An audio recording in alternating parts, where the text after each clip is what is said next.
Hello. Okay, I hope everyone of you can hear me. You can see the screen as well and you can see me. हाँ, कोई भी एक बच्चा से verify कर दे कि सारी चीजें इन ऑर्डर है so that we can start.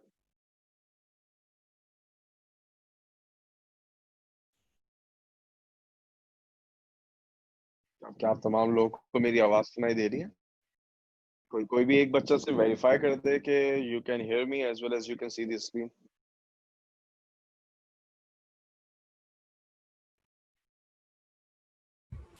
सलाम सर। वाइस यस सर, आप भी नज़र आ रहे हैं, आपकी आवाज़ भी आ रही है और स्क्रीन भी नज़र आ रही है स्क्रीन भी नजर आ रही है सर। बिल्कुल. राइट. चलो अगर सारी चीजें जो तो हम जो है वो बिल्कुल स्टार्ट कर सकते हैं. देखिए, लास्ट टाइम मैं आपको समझा रहा था थिन लेंस फॉर्मूला. फॉर्मूला आपको बता दिया था, साइन कन्वेंशन आपको बता दी थी. डेरिवेशन ऑब्वियसली हमें उसकी नीड नहीं थी, मैंने फिर भी एक आइडिया दे दिया था कि हम सिमिलैरिटी यूज करते हैं और उसके बाद जो है वो इक्वेशन ड्राइव करने में जो है वो कामयाब हो जाते हैं.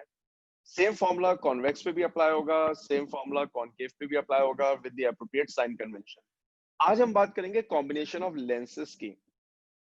यानी अगर आप मुझसे पूछे तो chapter number 10 combination of lenses पे जो है वो खत्म हो जाएगा. क्यों खत्म हो जाएगा? क्योंकि आप जब ऑप्टिकल इंस्ट्रूमेंट पढ़ेंगे, चाहे वो कंपाउंड माइक्रोस्कोप हो, चाहे वो टेलीस्कोप या उसके डिफरेंट टाइप्स हो, सब किसी के कॉम्बिनेशन पे चलेंगे. ठीक है, तो जिस तरीके से हम कॉम्बिनेशन सॉल्व करेंगे उस तरीके से हम कंपाउंड माइक्रोस्कोप के न्यूमेरिकल भी आसानी सॉल्व कर लेंगे. इसलिए मेरे हिसाब से जो है वो एक इम्पोर्टेंट टॉपिक है. अखलाक, आप कुछ पूछना चाह रहे हैं क्योंकि आपका हैंड रेज हुआ हुआ है.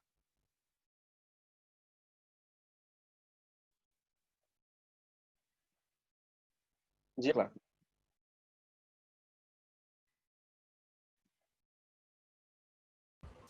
Yes sir. हेलो। हाँ, कुछ पूछना चाह रहे हैं? नहीं हेलो. सर। चलिए ठीक. ओके, सो हम जल्दी से अब शुरू कर देते हैं कॉम्बिनेशन ऑफ लेंसेज. देखिए, जब आप बात करते हैं कॉम्बिनेशन ऑफ लेंसेज की, तो कॉम्बिनेशन का मतलब है आप टू और मोर देन टू लेंसेज जो है वो यूज कर रहे होंगे. जितना कॉम्बिनेशन हमने पढ़ना है वहां पे सिर्फ हमें दो लेंसेज ही जो है वो कॉम्बिनेशन में यूज करने होंगे. ठीक, तो मैं सारी बातें जो है वो फिलहाल कॉन्वेक्स के हवाले से बता रहा हूँ. जब कॉनकेव होगा तो वो हम देख लेंगे कि हमें क्या चेंजेस करनी चाहिए. देखिए, कॉम्बिनेशन ऑफ लेंसेज आपके पास दो तरह के पॉसिबल है. एक कहलाता है कब when lenses are at distance. Lenses are at distance. अच्छा, लेंसेज आर एट डिस्टेंस का मतलब क्या होगा? लेंसेज आर एट डिस्टेंस का मतलब ये होगा कि फर्ज करें मेरे पास एक कॉन्वेक्स लेंस है.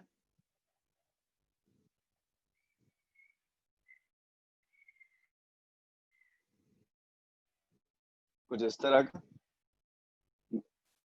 फिर मेरे पास एक कॉन्वेक्स लेंस जो है वो और है.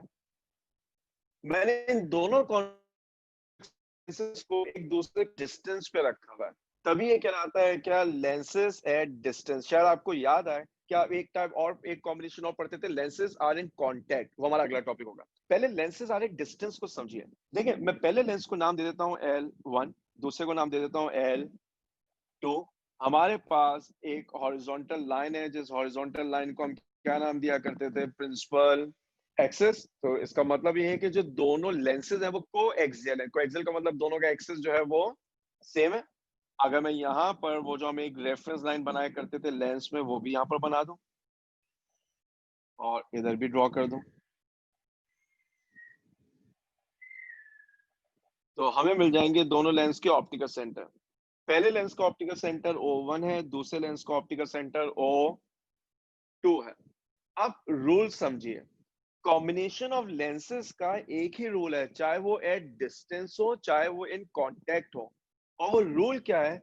Image form by first lens is object for second lens. मैं यहां पर जो है वो इसको लिख भी देता हूं. इसका एक ही रूल है. क्या? इमेज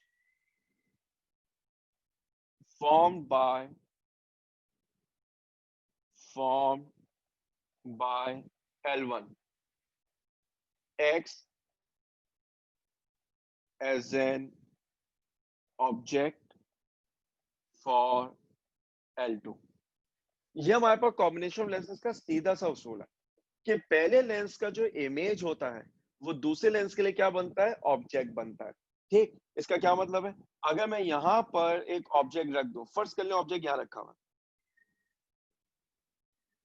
अच्छा क्योंकि मेरा मकसद जो है वो कोई इमेज फॉर्मेशन अब सिखाना नहीं है, लिहाजा मैं जो हूँ वो पूरी रे डायग्राम की कैलिब्रेशन में जो है वो दिलचस्पी नहीं रखता। ठीक, पहली रे मैंने यहां से ली प्रिंसिपल एक्सिस के पैरेलल, आफ्टर रिफ्रैक्शन इसे लेंस के जो है वो फोकस से पास होना चाहिए, तो मैं एक अंदाजे से जो है वो फोकस बना लेता हूँ, यहाँ से रे जो है वो इधर से पास हो जाएगी। ठीक, दूसरी रे आप वो लेंगे जो पास होगी ऑप्टिकल सेंटर से। ठीक है, वो जो रे ऑप्टिकल सेंटर से पास होगी वो स्ट्रेट जाएगी विदाउट एनी डेविएशन। जहां पर ये इंटरसेक्ट कर जाएंगे वहां पर आपके पास जो है वो इमेज बन जाएगा, तो मैं यहाँ पर जो है वो इमेज बना देता हूँ। अब ये जो इमेज मेरे पास बना है ये बेसिकली वो इमेज है जो पहले लेंस ने बनाया। ठीक है, ये वो इमेज है जो मेरे पास फर्स्ट लेंस ने बनाया। मैं थोड़ा सा नीट भी कर दूं इसे अगर, ठीक है, ये हमारे पास इमेज हो गया। मैं ऑब्जेक्ट को नाम दे रहा हूं ए बी, मैं इमेज को नाम दे देता हूं ए डैश बी डैश। अब अगर आप कैलिब्रेशन करें यानी लेबलिंग कर दें तमाम डिस्टेंस की, तो distance of object from optical centre हमारे लिए क्या कहलाया करता था, ऑब्जेक्ट डिस्टेंस। क्योंकि अब दो लेंसेज हैं लिहाजा सिर्फ पी कहने से बात नहीं बनेगी, मैं इसको क्या कहूंगा, P1। और इसी तरीके से ऑप्टिकल सेंटर से लेके इमेज तक का जो डिस्टेंस होगा वो मेरे लिए क्या रहेगा, इमेज डिस्टेंस को मैंने क्या कह दिया है, Q1। रूल हमारा क्या कहता है, image form by first lens is actually object for second lens. तो सेकंड लेंस के लिए ए डैश बी डैश ऑब्जेक्ट है। अब आप वही काम करेंगे, पहली रे लेंगे जो प्रिंसिपल एक्सिस के जो है वो पैरेलल होगी। मैं अगर अपनी डायग्राम को थोड़ा सा जो है वो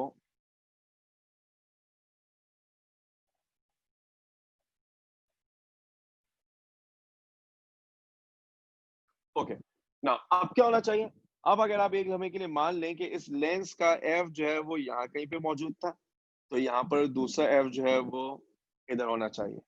रूल्स वही है, पहली रे आपने वो ली जो प्रिंसिपल एक्सिस के पैरेलल है, after refraction it will pass through principal focus, कुछ इस तरीके से। दूसरी रे आप वो ले लें जो ऑप्टिकल सेंटर से पास होगी विदाउट एनी डेविएशन, स्ट्रेट जाएगी। जहां पर ये दोनों जो है वो इंटरसेक्ट कर जाएंगे वहां पर आपको जो है वो एक इमेज बनता नजर आ जाएगा। मैं वो इमेज यहाँ पर जो है वो शो कर देता हूँ, ये वो इमेज हो जाएगा।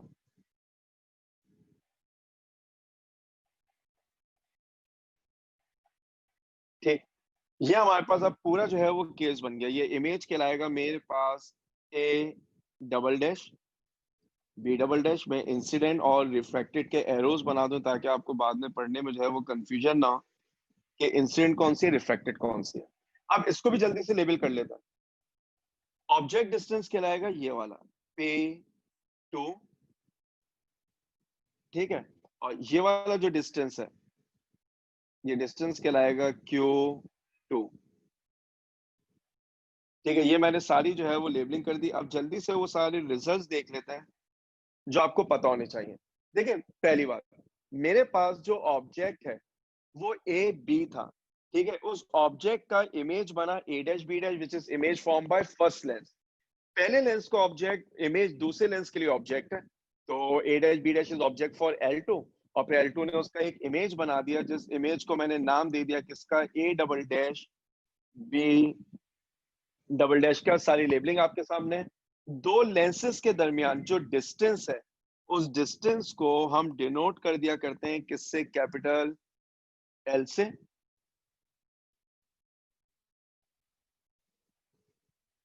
ठीक, अब एग्जाम में कॉम्बिनेशन ऑफ लेंसेज सोनाली पहली बार देखिए, मुझे अच्छी तरह याद है जब मैं लास्ट क्लास में पढ़ा रहा था image formation by convex lens, तो मैंने एक चीज आपको याद करवा दी थी, image real images are always inverted, virtual images are always erect. और बाद में मैंने एक जुमले का इजाफा किया था, in case of a single lens. क्यों, क्योंकि कॉम्बिनेशन में we can have a different scenario. For example, look at this case.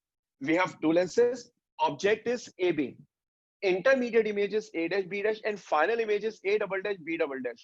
अगर आप a double dash b double dash को a b के रेफरेंस से देखें तो is it erect or virtual or inverted?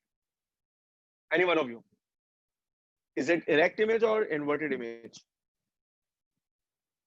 बड़ा आसान सा सवाल है. अगर क्विकली हमारे पास रिस्पॉन्स आ जाए तो हम आगे बढ़ जाएंगे.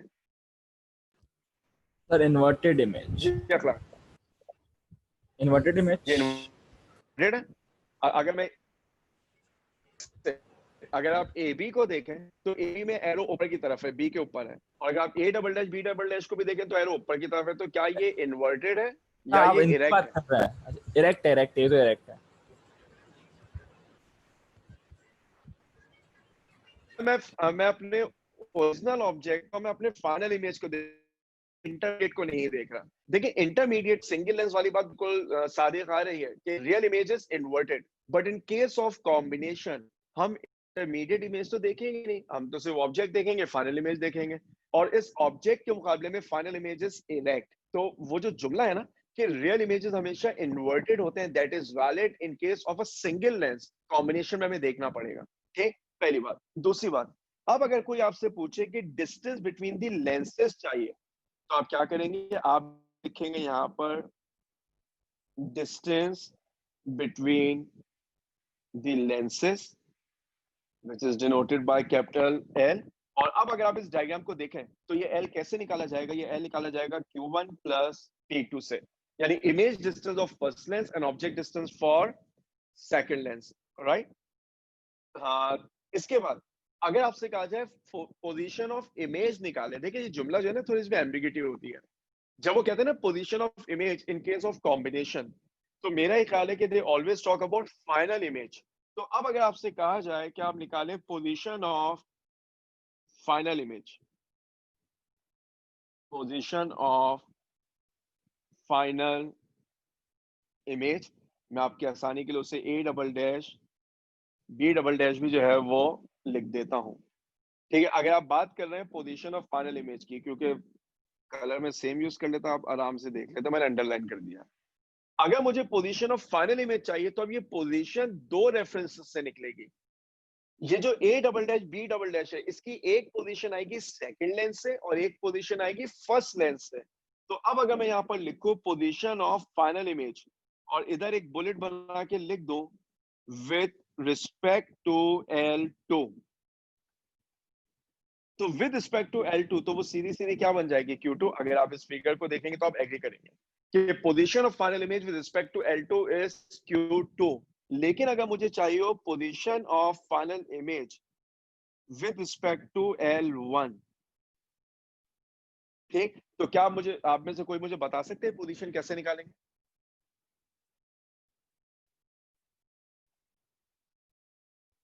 अगर मुझे distance of final image A double dash B double dash चाहिए थी तो मैंने सेकंड लेंस से तो Q2 कह दिया, डायग्राम में नजर आ रहा है. फर्स्ट लेंस से कैसे निकालूं?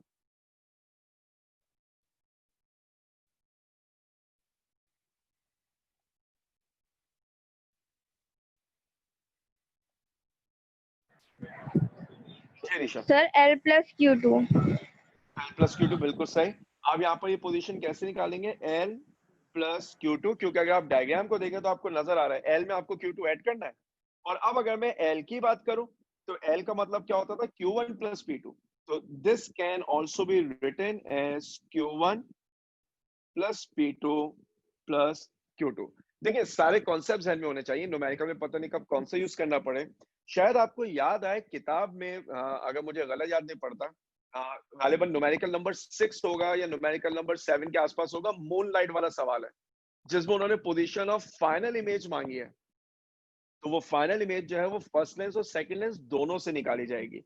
कॉम्बिनेशन में जब भी वो कहेंगे ना पोजीशन ऑफ फाइनल इमेज, तो फिर मेरे हिसाब से वो पोजीशन सेकंड लेंस से भी निकलेगी, फर्स्ट से भी निकलेगी. एमसीक्यूज में आएगा तो जिंदगी आसान है, ऑप्शंस देख लेंगे. अगर ऑप्शन में आपको दो ऑप्शंस यानी दो वैल्यूज गिवन है, इसका मतलब they are considering values with reference to both the lenses. लेकिन अगर एक ही वैल्यू गिवन है तो मेरा ख्याल है कि आप पहले Q2 से निकाल लें. ऑप्शन में नजर आती है, बहुत अच्छी बात है. नहीं नजर आती तो फिर Q1 से कैलकुलेट करके देख लें, शायद आपको ऑप्शंस में मिल जाए। मैं अभी क्वेश्चन भी इस तरह का शायद आज सॉल्व करवा भी दूं। तो ये हमारे पास कहलाती है combination of lenses when they are placed at a distance. जो इंपॉर्टेंट कैलकुलेशन है वो मैंने आपको बता दी। डिस्टेंस बिटवीन द लेंसेज की बात की जा सकती है, यानी Q1 plus P2। Position of final image की बात की जाएगी तो विद रेफरेंस टू L2 अलग निकलेगी और विद रेफरेंस टू L1 अलग निकलेगी। अब अगर किसी के मासूम जहन में ये ख्याल आए कि सर ये तो सब रियल इमेज के लिए है, अगर इमेज वर्चुअल हो गया तो क्या होगा? आपने कुछ नहीं करना। आप इस बात की फिक्र ही ना करें कि इमेज रियल है या वर्चुअल है। Just follow the sign conventions. अगर इमेज वर्चुअल हुआ, फाइनल इमेज वर्चुअल हुआ, तो Q2 पॉजिटिव होगा या नेगेटिव होगा?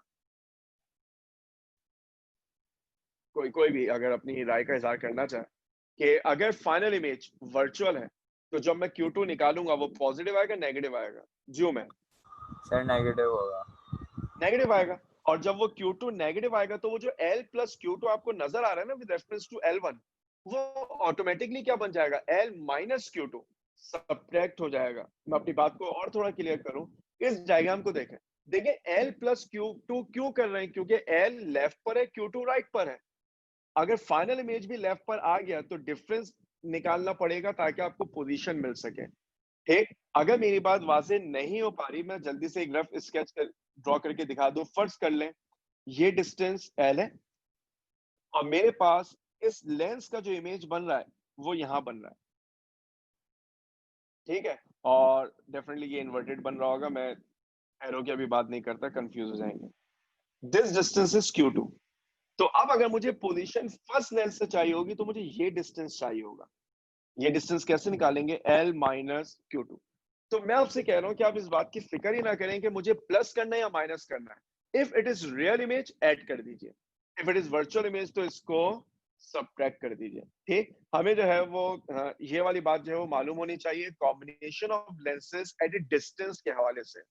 जो सबसे इंपॉर्टेंट रूल है वो रूल क्या था? Image form by lens 1 behaves like an object for Lenz 2। ये हमारी की है।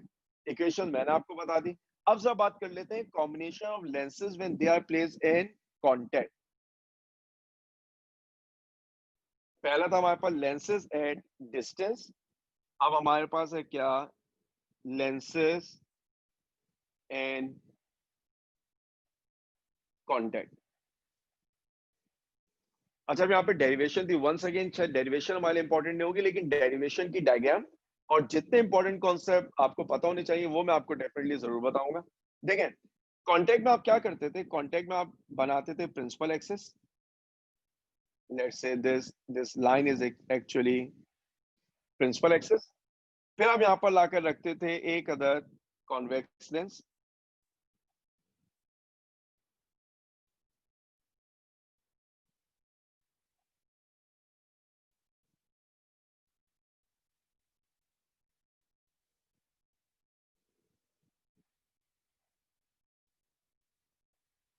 चलिए, यहाँ हमारे पास जो है वो एक अदर कॉन्वेक्स लेंस आ गया। ठीक, ये हमारा प्रिंसिपल एक्सिस। ठीक, फिर आप वो एक अदर रेफरेंस लाइन बना दिया करते थे ऑप्टिकल सेंटर के लिए। वो रेफरेंस लाइन ये रही। तो यहाँ कहीं पर इसका मौजूद होगा ऑप्टिकल सेंटर 1। मैं इस लेंस को नाम दे रहा हूं लेंस 1 का। ठीक है। अच्छा, अब हम कहते क्या है? हमारा जो ऑब्जेक्ट है वो ऑब्जेक्ट जो है वो लेंस 1 के सामने रखा हुआ है और इस बात की गारंटी दे रहा हूं कि वो फोकस के बाहर है। फोकस के बाहर होने का मतलब एक रियल इमेज बनना चाहिए। फॉर एग्जाम्पल, अब अगर मैं वो रियल इमेज जो है वो बनाना चाहूं,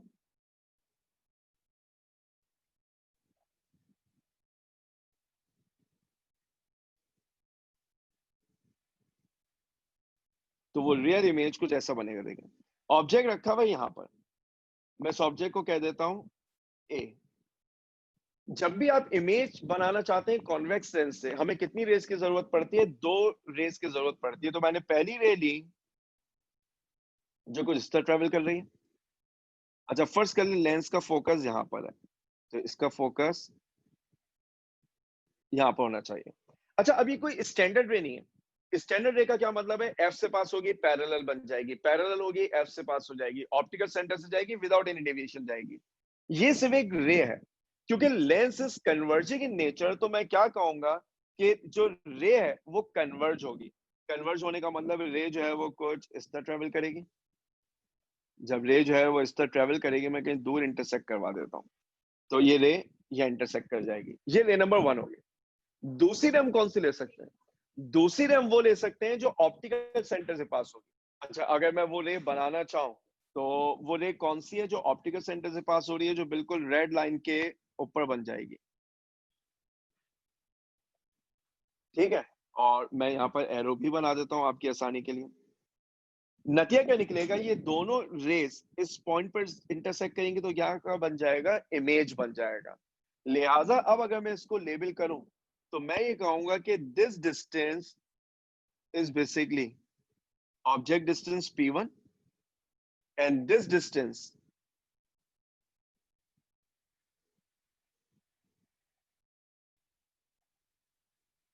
is basically image distance Q1। ठीक है, ये हमारे पास पहला केस हो गया। मैंने एक कॉन्वेक्स लेंस आके रखा, ऑब्जेक्ट था A, उसका इमेज बन गया B।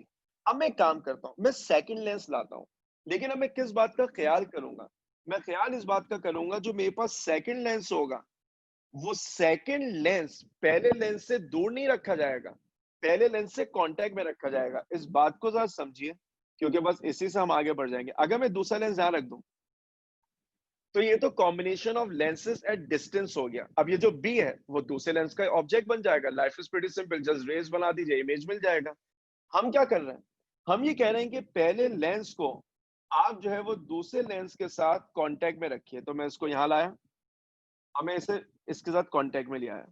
अच्छा, जैसे ही मैंने इसको इसके साथ कांटेक्ट में रखा, मुझे सिर्फ एक बात बता दीजिए, ये जो एक ब्लू रे बनी हुई है जो पॉइंट बी पे जा रही है, क्या ये अब ऐसी जाती रहेगी? क्या ये इससे आगे जाके प्रिंसिपल एक्सेस को मीट करेगी या इससे पहले मीट कर जाएगी?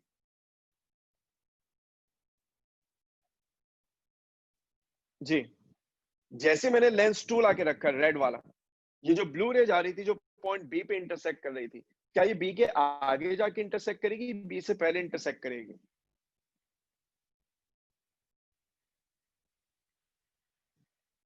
जी राविया। और बी से पहले इंटरसेक्ट करेगी। बी से पहले इंटरसेक्ट करेगी, क्यों? क्योंकि अब आपके पास एक और कन्वर्जिंग लेंस आ गया। नतिया क्या निकलेगा? अब जो रे है जरा गौर से देखिएगा वो बनेगी किस तरह। मैं अगर इसके ये रेफरेंस लाइन बनाऊं,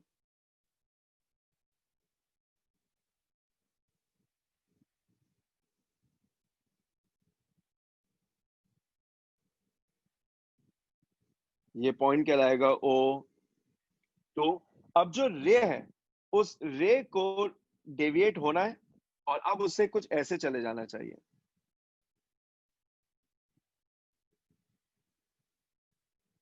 इस पॉइंट को मैं नाम दे देता हूं किसका? पॉइंट सी का। इस पॉइंट को मैं नाम देता हूं पॉइंट सी, क्योंकि जब दो कॉन्वेक्स लेंसेज होंगे तो इमेज थोड़ा सा पीछे आ जाएगा। क्यों? क्योंकि एक लेंस बी पे कन्वर्ज कर रहा था। जब दो की कन्वर्जिंग पावर होगी तो रे ज्यादा कन्वर्ज हो जाएगी, वो सी पे आ जाएगी। अगर मैं ये कहूं कि पहले लेंस का इमेज दूसरे लेंस का क्या हुआ करता था? ऑब्जेक्ट। तो आप इस बात से एग्री करेंगे कि ये जो डिस्टेंस है यहां से लेके यहां तक, मुझे इस डिस्टेंस को P2 लिख देना चाहिए। क्यों P2 लिख देना चाहिए? इसलिए P2 लिख देना चाहिए क्योंकि हमारी साइंस ये कहती है कि पहले लेंस का इमेज दूसरे का ऑब्जेक्ट है, यानी जो B है वो दूसरे के लिए क्या होगा? ऑब्जेक्ट। लेकिन अब एक बात तय है, the moment you put second lens, क्या B एग्जिस्ट करेगा या B सिर्फ इमेजिनेशन रह जाएगा? बस इस जुमले का जवाब दे दीजिए, टॉपिक जो है वो मैं वाइंड अप कर दूंगा। अगर सिर्फ ब्लू लेंस होता L1 तो मेरे पास B पर जो है वो इमेज बनता। The moment I put L2, सिर्फ इतना बता दें क्या B एग्जिस्ट करेगा या अब B जो है वो इमेजिनरी हो गया, क्योंकि वो एग्जिस्ट नहीं करता, सिर्फ उसकी पोजीशन मार्क रह जाएगी। जी सर करना तो नहीं चाहिए बी एग्जिस्ट। नहीं बनना चाहिए। क्यों? क्योंकि जैसे आप लेंस रखेंगे रे तो वहां पहुंचेगी नहीं। हाँ। इसका मतलब ये जो B है अब ये एक रियल ऑब्जेक्ट नहीं है, ये B आपके लिए कहलाएगा वर्चुअल ऑब्जेक्ट। क्यों virtual object? It doesn't actually exist. ठीक, तो फिलहाल अगर ये बात ऐसे भी आपको याद रह गई तो बहुत अच्छी है, क्योंकि जब मैं थिन लेंस फॉर्मूला की साइन कन्वेंशन बता रहा था, मैंने वहां पे जिक्र किया था कि ऑब्जेक्ट रियल भी होता है, वर्चुअल भी होता है।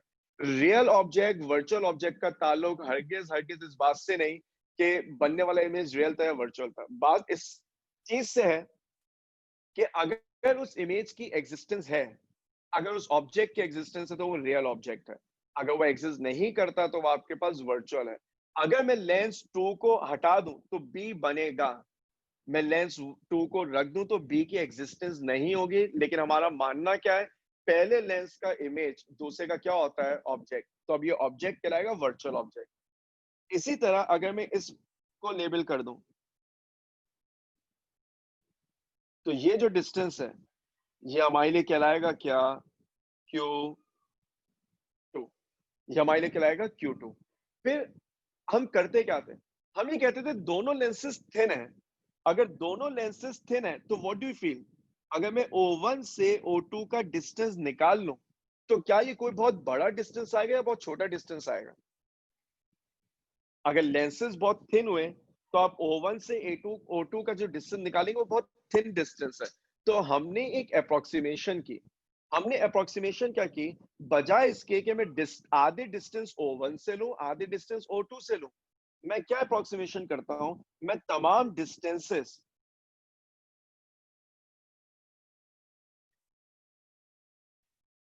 ना O1 से लेता हूं ना O2 से लेता हूं, बल्कि मैं तमाम डिस्टेंसेस नोट करूंगा O1 और O2 के मिड से, इस जगह से। इसका फायदा क्या होगा, इसका फायदा ये होगा कि शायद आपको याद आए कि डेरिवेशन में आपके पास Q1 और P2 जो है वो इक्वल हो जाया करते थे। Q1 और P2 जो है वो इक्वल होते थे। आप कहते थे जो P2 है वो Q1 है, क्योंकि P2 एक वर्चुअल ऑब्जेक्ट है। अगर वो वर्चुअल ऑब्जेक्ट हो तो distance of virtual object is negative, right. आप थिननेस फॉर्मूला अप्लाई करते थे L1 पे और L2 पे। अगर मैं जल्दी से अप्लाई कर दूं फॉर L1, तो 1/f1, क्योंकि पहले लेंस की फोकल लेंथ कितनी है, f1, ठीक है। 1/f1 is equal to 1/p1 plus 1/q1, equation number 1। और अगर यही काम मैं कर दूं लेंस 2 के ऊपर L2, मैं यहाँ पे इनकी फोकल लेंथ मेंशन कर दूं, इसकी फोकल लेंथ है f1 और इसकी फोकल लेंथ है f2, तो 1/f2 is 1/p2 plus 1/q2। हम ऊपर ऑलरेडी कह चुके हैं जो P2 है वो बेसिकली बराबर है आपके पास किसके,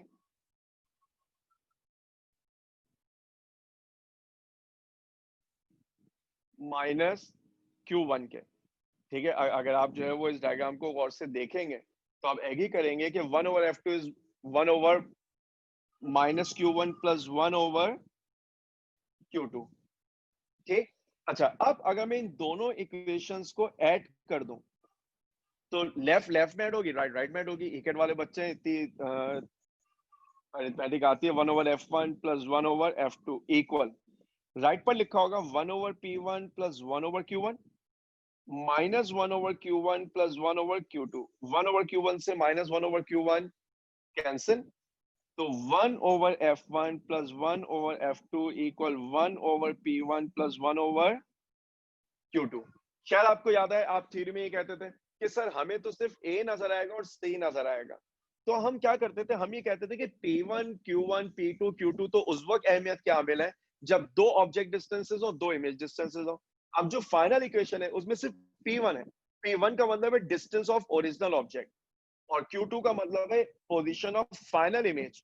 तो हम इस P1 को सिर्फ क्या लिखते थे, P, और इस Q2 को सिर्फ क्या लिखते थे, Q।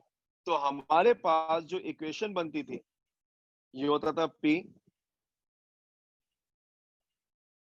और ये वाला डिस्टेंस कहलाता था सिर्फ Q। तो इक्वेशन ये होती थी 1/f1 plus 1/f2 equal 1/p plus 1/q। Call it equation number 3। जहां चाहते भी अब तकरीबन पूरी इक्वेशन ड्राइव करी थी, तो आपके स्टेप भी बता दूं। देखिए इन दोनों लेंसेज का कंबाइन इफेक्ट क्या है, when object is placed at P, image will form at Q। अब मैं P1 Q1 P2 Q2 के चक्कर में नहीं, मैं तो ये कहता हूं कि दो लेंसेज हैं ऑब्जेक्ट रखा हुआ है डिस्टेंस p पर, तो इमेज का बनेगा डिस्टेंस q पर। एक काम करते हैं, इन दोनों लेंसेज को हटा देते हैं और इन दोनों लेंसेज की जगह मैं एक सिंगल लेंस लेके आता हूं। इन दोनों लेंसेज की जगह मैं एक सिंगल लेंस लाता हूं, और इस सिंगल लेंस की खास बात क्या है? इस सिंगल लेंस की खास बात यह है कि अगर मैंने ऑब्जेक्ट को डिस्टेंस p पे रखा, अगर मैंने ऑब्जेक्ट को डिस्टेंस p पे रखा, this is object a which is at distance p, तो मुझे मिलेगा क्या? मुझे जो फाइनल इमेज है वो फाइनल इमेज मिल जाएगा डिस्टेंस q के ऊपर।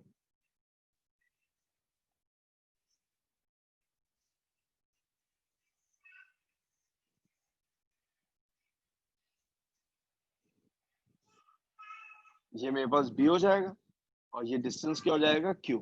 यानी इस लेंस L की खास बात क्या है? When object displaces at p, image form है q, तो ये लेंस प्रीवियस दोनों लेंसेज का क्या कहलाता था? Equivalent lens. और इक्विवेलेंट की अगर फोकल लेंथ f है तो फॉर्मूला क्या बनेगा? 1/f equal 1/p plus 1/q। क्योंकि ये लेंस प्रीवियस दो का इक्विवेलेंट है, तो मैं इन दोनों इक्वेशन को इक्वेट कर सकता हूं। तो मेरे पास रिजल्ट क्या बन जाता था? 1/f equal 1/f1 plus 1/f2. This is equation of equivalent focal length. अब आपको क्या समझ में आया नहीं आया वो मैं आपसे पूछ लूंगा। मुझे सिर्फ इतना बता दें, क्या आप में से कोई बच्चा ऐसा है जिसने कभी ये कॉम्बिनेशन ऑफ लेंसेज जिंदगी में एक्सपीरियंस किया हो कि एक लेंस रखा था, फिर दूसरा रख दिया, फिर तीसरा रख दिया, एक हटा लिया, दो और रख दिए? कभी ऐसा किसी के साथ एक्सपीरियंस हुआ?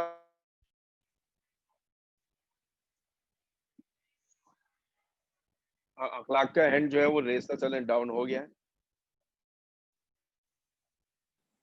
जी मरियम।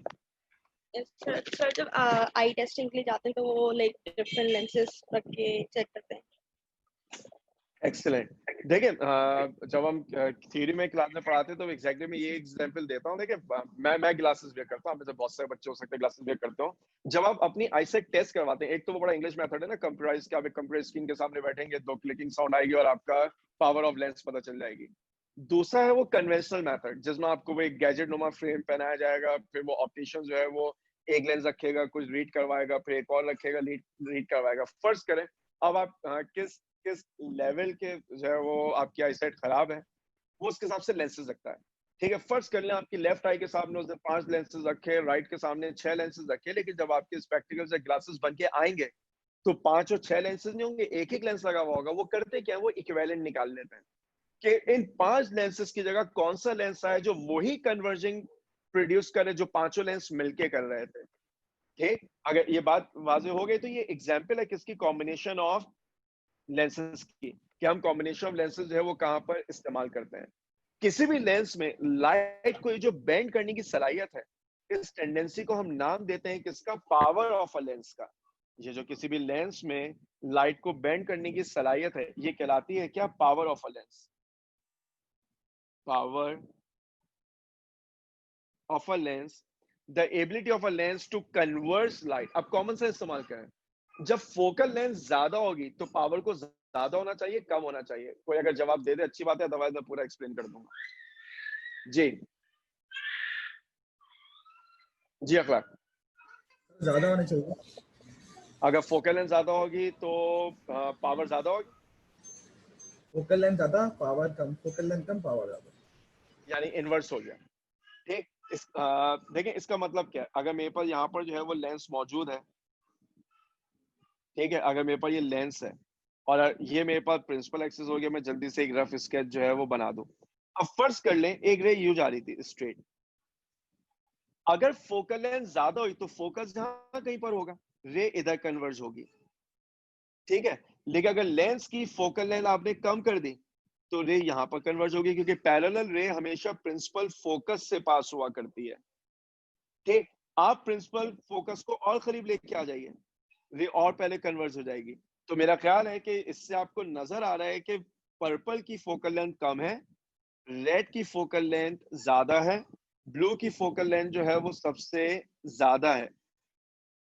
इसका मतलब ये हुआ कि हमारे पास जो फोकल लेंथ है कन्वर्जिंग पावर के रेसिप्रोकल या इनवर्स हो गई। जब फोकल लेंथ ज्यादा है तो कन्वर्जिंग पावर कम है, जब फोकल लेंथ कम है कन्वर्जिंग पावर ज्यादा है, तो हम क्या कहते थे, power of a lens P is equal to reciprocal of focal length. The more the length, the less will be the power. The less the focal length, more will be the power. जल्दी से बता देख लें कि unit of power क्या होना चाहिए। Unit of power होगा सेंटीमीटर इनवर्स या मीटर इनवर्स। मीटर इनवर्स इसका बेसिकली ऐसा ही बन जाएगा। और इस मीटर इनवर्स को हम क्या नाम दिया करते थे, डायऑप्टर का। ठीक है, हम इसको नाम दिया करते थे किसका, डायऑप्टर का। ठीक, अगर एग्जाम में सवाल आए find focal length of a find power of a lens in dioptre, तो याद रखिएगा मेरे लिए फोकल लेंथ को मीटर में कन्वर्ट करना जो है वो कंपलसरी हो जाएगा। ठीक, फिलहाल यहीं तक रखते हैं क्योंकि अब हमने काफी काम कर लिया। तो इंशाल्लाह जो मेरी अगली क्लास होगी that will be most probably on Thursday. हम थर्सडे को न्यूमेरिकल सॉल्व करेंगे, Thin-lens formula for convex and concave lens, combination of lenses when they are placed at a distance and when they are placed in a contact। तो मेरा ख्याल है कि किताब में जितने भी सवाल हैं 13 या 15, तो वो उनमें से मेजॉरिटी क्वेश्चन आप जो है वो अब सॉल्व करने की पोजीशन में है। ठीक, इससे पहले कि क्लास जो है वो खत्म करूं, सारी वर्किंग जो है वो आपके सामने है। अगर आप में से कोई भी बच्चा जो है वो कोई क्वेश्चन पूछना चाहे तो आप जो है वो बिल्कुल पूछ सकते हैं।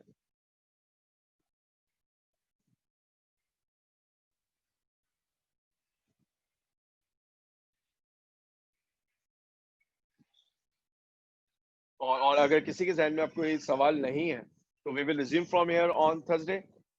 मंडे को जो आपका टेस्ट होगा, टॉपिक में आपको ऑलरेडी बता चुका हूं कि वो कॉम्प्रिहेंसिव चैप्टर 9 का टेस्ट होगा। ठीक, और मैं दोबारा याद दिला रहा हूं कि वैसे तो माशाल्लाह से काफी अच्छा रिस्पांस आ रहा है, गूगल क्लासरूम पे बच्चे पेपर सॉल्व कर भी रहे हैं। नहीं अटेम्प्ट किया है, क्वेश्चन अटेम्प्ट कर लीजिए। कोई प्रॉब्लम है मुझे वहां पे आप जो है वो कमेंट कर दीजिए, मैं आपको एक्सेस दे दूंगा सॉल्यूशंस का। फिर भी ना समझ में आए, feel free to ask. Okay, I will resume from here in next class.